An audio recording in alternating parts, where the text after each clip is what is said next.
Well, hi everybody. Welcome back. Today we're going to be looking at a new offering from the good people at East Hills Outdoors, and it's their Snuggler Underquilt. It's a brand new underquilt they've just come out with, and they've taken a rather unique approach to the design on this thing. What they've done is they've taken an existing design that we see out there, at least this is what my feelings are on it, is they've taken an existing design out there that has some pretty bad flaws. And that was, well, if you watch my videos before, you remember the Sabito, which is a clone of the One Tiger Single.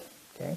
The problem with that particular underquilt is it had very little material on the ends where your shoulders and your feet would be, so you'd have to sleep mostly in a banana style, north-south type figure in that thing in order to stay warm and have the underquilt stay under you. What they've done is they've kept the simplicity of that design in the design of this one, but they've added material in the areas where it needed to be added. Basically, your shoulders, your feet now stay covered when you're lying in a canted position in your hammock. And that is the only problem I had with this Sabito and such, and it's something that was very difficult to live with, okay? I mean, you put a underquilt under you want to stay warm and you want it to stay under you. This will do that, okay? The underquilt is they advertise it as a 40-degree underquilt, but they also advertise it saying 4 seasons. I'm not sure that I would be wanting to use this in real cold weather. 40 degrees is what they're talking about, and it's comfortable to that area.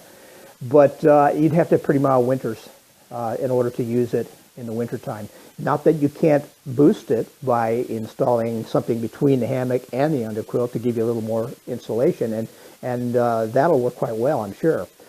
It's designed to be an effortless setup, and I don't know why I couldn't say that. Anyway, it's an effortless setup, and it has maintained that. However, if you want, you can make some adjustments on this thing where you couldn't on the old Sabito or the one that was a clone of.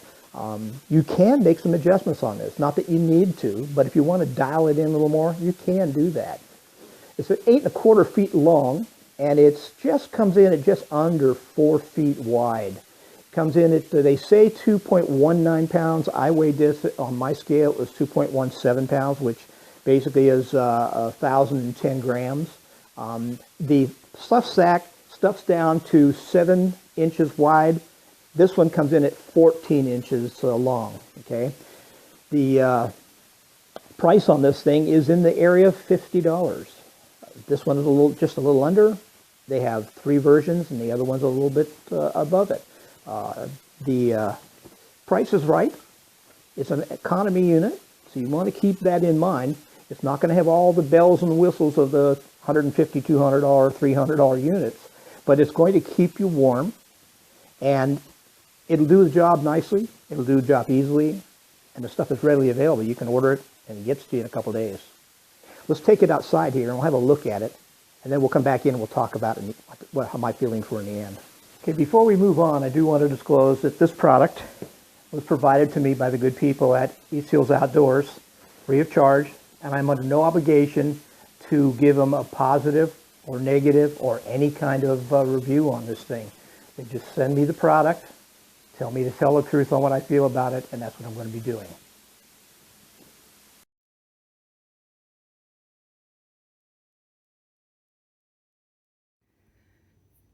Here we have the two of them next to one another.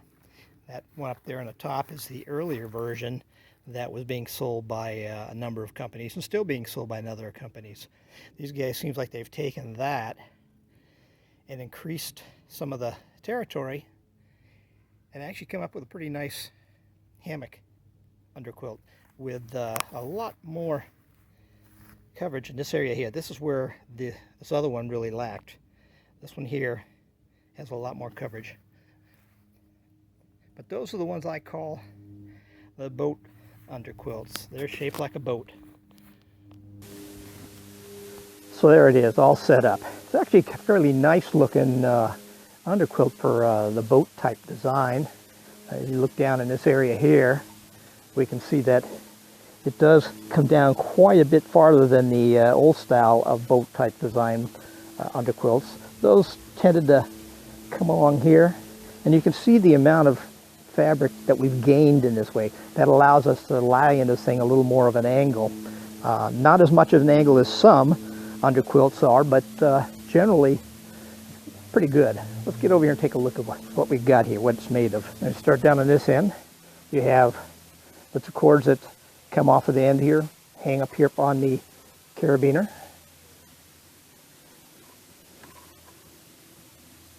And it runs the length of the hammock. As you can see, it covers the entire hammock. And you have the same thing on this end. Hook up to the carabiner. That's simple. Now, it does have some adjustments on it that you can do, and I will get to those a little bit later. But right now, we just want to look at the hammock itself and get an idea of how it's made, what it's made of. As you can see here, the stitching is very, very good. Now, one thing they've done on this particular product that they have had a problem on the others is with frayed ends or stitches that were hanging out. These have all been cut very, very close. I think the only ones I saw were two that were like 1/4 inch of seam or thread hanging out, but that's acceptable. I mean, 1/4 inch is nothing. Sure beats the ones that are 1 inch and 2 inches long. Down the middle here we have another adjustment here, and I'll get to that later. And of course there's the logo on it. Fairly large logo. The material is very comfortable, very soft, very nice. It is, what I understand is it's supposed to be water resistant. It's got DWR coating on it. Inside we've got a much lighter color. You know, it looks good, and I like the way it looks and all, but you know, when you're out in the dirt and stuff, you know, maybe a darker color might have been better. I don't know. It's a personal thing, you know. I have got underquilts that are light on the inside. I've never got them dirty. I'm using the 10-footer, their Jungle Explorer, the one that's separate. This is one that comes with a separate bug net. And as you can see with the 10-foot hammock, it comes right on up here within about 6 inches. This is about 8 1/4 feet long, and it is about just a little under 4 feet wide. I'd like to see it be maybe an extra inch or two, or maybe 3 or 4 inches total bigger than it is at this point. I did find that when I'm lying in here, I put my shoulder over here and my feet over here, that this just comes up to the shoulder area here. I like to have a little bit of room for mistake or error or movement where it won't fall off. Although it hasn't fallen off my shoulders, my shoulder fits right in this area right here.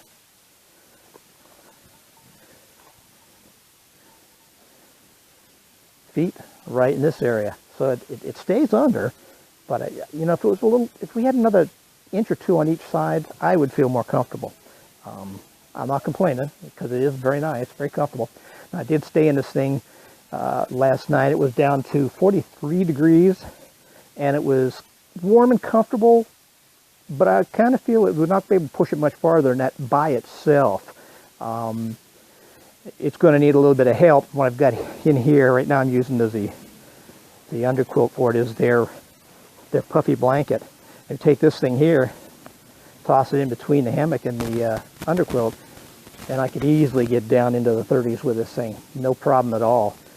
45 degrees or so earlier in the evening, and it was very comfortable, very comfortable. But it started dropping a little bit lower down than that. I think it got down to about 42, 43. I could feel the cold a little bit. Not bad. And of course, I wasn't layered. I was, you know, I live in Southern California, so we don't plan on having, at this point in time of the year, we don't plan on layering up. So if I was layered up a little bit more, that too might have helped. But I just kind of went with what I normally have for bed and jumped in the thing and slept in it that way.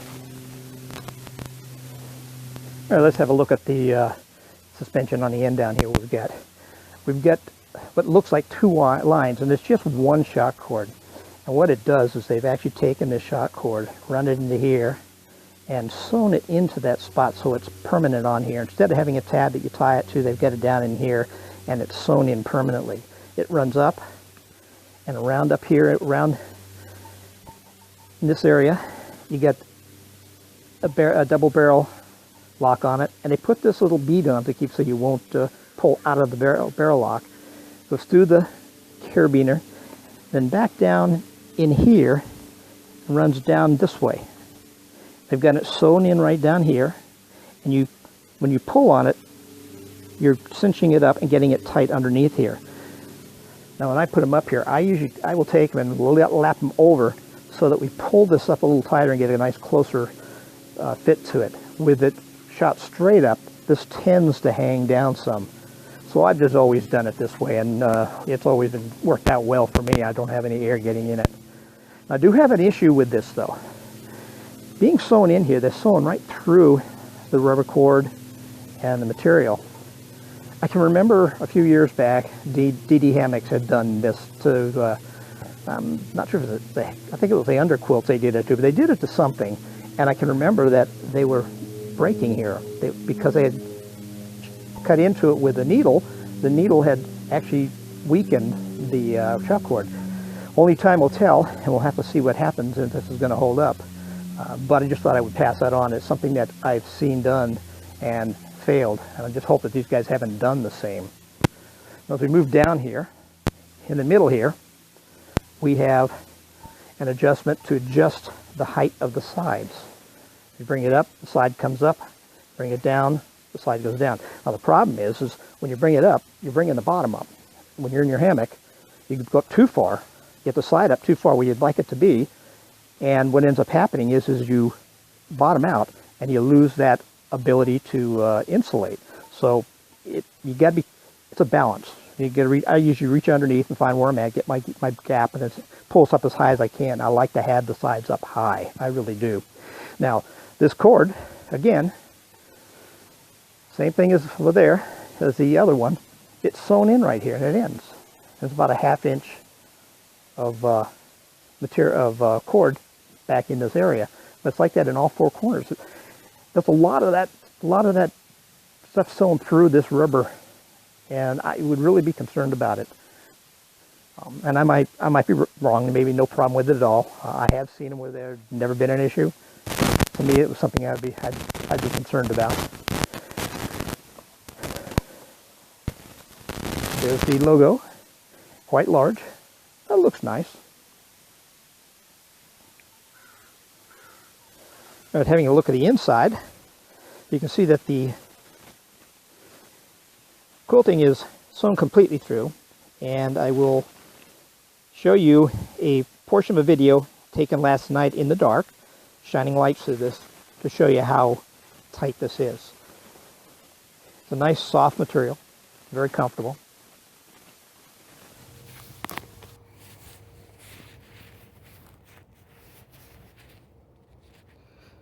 Now that we get some darkness, let's see if we can see some light coming through the seams of this thing where it's sewn.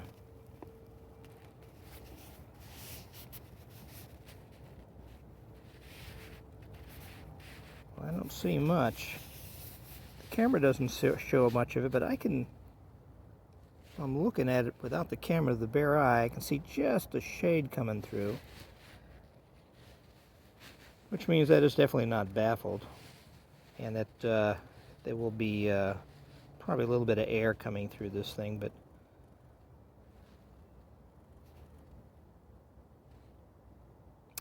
anyhow, I'm pleased with what I see. Now, as I said, it's supposed to be DWR coated. Let's find out. Pour a little bit of water over it. See, look at that. Slides right off. Not anything to get through. So it is well coated. That really does shed the water. Now, I did have this thing out last night, like I told you earlier, and it was damp out here. In California, Southern California, this time of the year, we start getting a lot of dampness at night. When I woke up, this was all covered with dampness and all, but nothing had come through. And that was one of the things I was looking for. Nothing came through. It was perfect. So they've done a very good job of that. Well, I can talk till I'm blue in the face, and nothing works better than showing you what it's like when somebody's in the hammock and see how that quilt covers. See where my shoulder is. This is pretty much where I sleep at night, and you can see the quilt is right there. My toes are down here at the other end, about the same kind of coverage. Pretty pleased with it. This is that adjustment you can adjust from here by pulling this in here. We've raised this up. However, we have closed out the bottom end. So you got to go for that balance. And every hammock will be different. This is a large hammock. If this was a narrower hammock, I could probably get it'd be higher up. It wouldn't sag as much.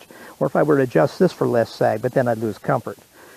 I might gain that inch or so that I was saying I'd like to have here. But, you know, this thing here just stayed on me all night. I woke up in the morning and it was right where it was supposed to be. I didn't have any issues with it at all. In fact, right now it's in the 80s here in Southern California. I'm just starting to roast in this thing. It works real well. There you have it, folks. What do you think? I'm kind of impressed with it.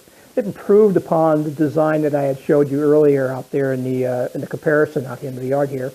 And by doing so, they've kept it a simple, very simple underquilt to set up, and yet at the same time give you a lot more coverage. It's now a viable competitor to a lot of the other units that have all the rigging that we all hate to deal with. You know, sometimes the rigging is one thing that really gets you when you're out on the trail someplace, or you're out camping and you're setting your hammock up, and everything goes up fine, and then it takes forever to get the rigging set up on your underquilt. Now, granted, if you've set up the same one over and over and over, it's quite easy. As you've known by looking at my videos, I go through a lot of different underquilts, and I have to test a lot of different ones, and each one's different. So it's a jewel when you come across something like this that's very simple. But keep in mind that a lot of people out there that are budget-minded, that are just getting into the hobby, don't want to spend a lot of money on things that they may not like and may not want. This is a great starter for them. It's an ideal starter for them. You set it up, drop your hammock in it, and you're done. If you want to dial it in a little more, you can, but there's really not a lot to do. Now, the good thing about it is they've kept the price competitive. This particular one, the green one, comes in at $49.99.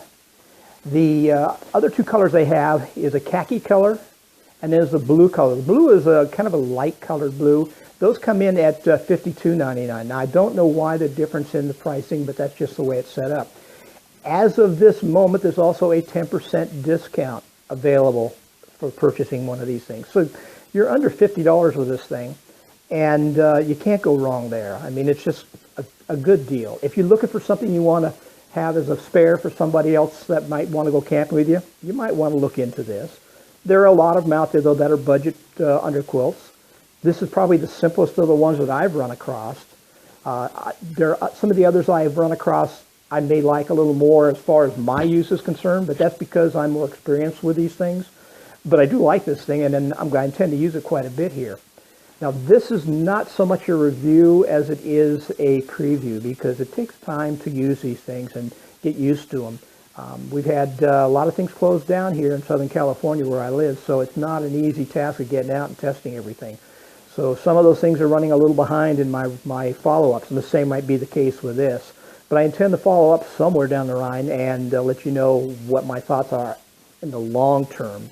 But at this point in time, the quality, I mean, we know what the quality of this company is. They make good quality items. Everything I've gotten from them has held up very nicely. Very few failures that I've seen from the reviews and what have you. So, and failures are going to be something you're going to see occasionally with any product, which is why they give you a warranty. And by the way, a 2-year warranty on this from these guys. And I can tell you, these guys will stand behind it. No doubt about that.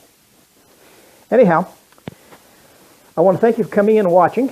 And hopefully I'll get something out here soon. Again, it's not easy to do videos on products when there's nothing coming in that you really want to do.